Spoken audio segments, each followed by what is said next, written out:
One story that is just never going to die as long as this season goes, especially the way it's going, is the Patriots and Belichick. And there is not anyone that follows the NFL that you couldn't bring up Bill Belichick and the Patriots and should they fire him, how that should go, and they wouldn't have an opinion. He's easily one of the most famous guys in the league, rightfully so, 6 Lombardis. He went to 3 other ones. He's just an all-time football guy. But this week, he happens to be playing Josh McDaniels. And it's weird, right? Because I don't think the Raiders are that good. I think they're like got 3 players worth a damn, and those players are so goddamn good that they can win them a game. I mean, a couple weeks ago, Devontae Adams had like 17 catches. It feels like every single snap, Max Crosby is in the backfield. But they're not good. And now you got Josh and Jimmy Garoppolo going back to New England. And you look at it and you go, well, if you're Mark Davis and the Raiders, you go, well, we got to win this game. We win this game. We're 3-3 and we're back in position. Our heads above water and we're okay. But if you're the Patriots, you go, we can beat the Raiders, right? We definitely can beat Josh McDaniels is going to come beat us. Josh McDaniels is going to compete Bill Belichick. I don't care how shitty the team is.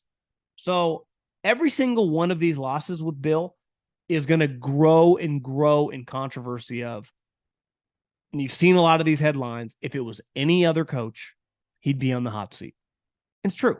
He's not any other coach. So it's like, I'm sorry. He gets a little different leeway, right? He's not treated like everyone else. He's made his owners hundreds of millions of dollars. Most coaches do not. Most failed coaches lose their coach or owner's money, essentially. So when you look at the situation, you got to ask yourself, how ugly is it going to get? Because I saw a headline today that made me laugh.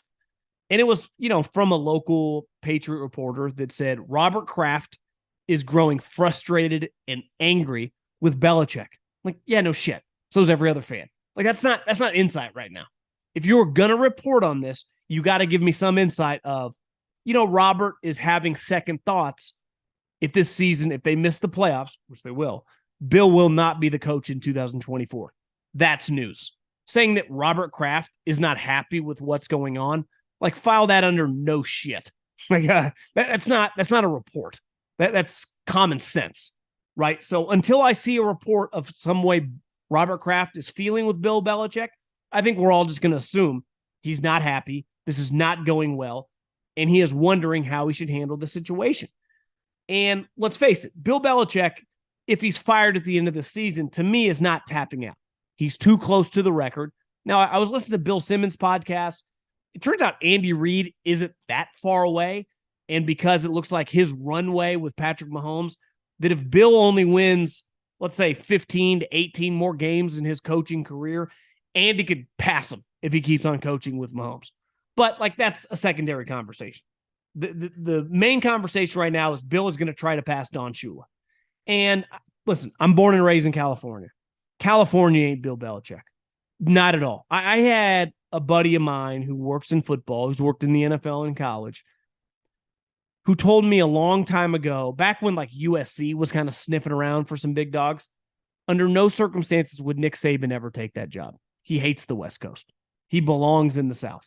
Look at the two programs he's coached most recently, LSU and Alabama. And a lot of that is culturally, he's from West Virginia, but also there's a cheating element to those schools. There's just a willingness when it comes to football. It fits his personality. And when you think about Bill Belichick, think about the teams that he worked for. The New York Giants in the 80s, right? Then he went to the Jets with Parcells. And then he's been with New England. The Chargers, could you see Bill Belichick in Manhattan Beach hanging around Dean Spanos? No fucking chance. One, they would never be interested in paying him. And two, I don't think Bill would be that interested. So to me, you got to think of cities and cultures around the program or the organization that kind of fits his personality. Angry, edgy, dark. It's why, honestly, Washington makes some sense. If they fire Ron Rivera at the end of the year, new owner who maybe gives Bill Belichick, here's 4 years, $80 million. Come just try to resurrect my franchise. Just get me to the playoffs a couple times.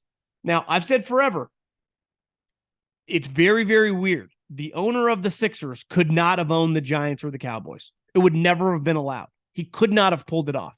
Like he could not own the Sixers and own one of those two teams. Honestly, it's flirting with weirdness, and I would imagine many people in Philly think it is kind of weird. But luckily, Washington has been so irrelevant, it hasn't gotten that weird yet.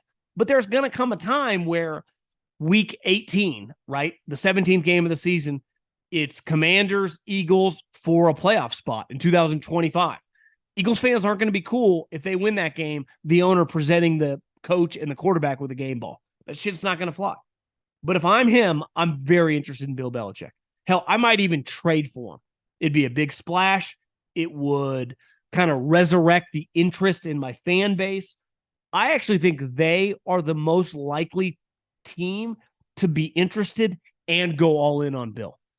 I had a couple people DM me, what about the Chicago Bears? I actually think the city in Chicago makes more sense for Bill than LA, but a lot like Dean Spanos and the Chargers, they're kind of cheap. Like they're not exactly hiring $15, $20 million coaches. And you can be like, well, Bill's resume, his stock's at an all-time low. His worst is worse. And someone would be willing to pay him $15 to $18 million for sure. It's probably Josh Harris. So when you look at a team, the most likely destination for him when/if, it's probably more likely when than if he's fired, would be Washington. So my guess is this thing continues to go bad. You lose to a Raider team with a below average Jimmy Garoppolo, a Josh McDaniels, who even Raider fans will tell you, not very good. Feels like they're a two-man band. Max Crosby, Devontae Adams, a little bit of Jacobs, but he hasn't quite been the same guy as last year. That loss is going to be bad. Not as bad as last week, Derek Carr and Dennis Allen, but not good either.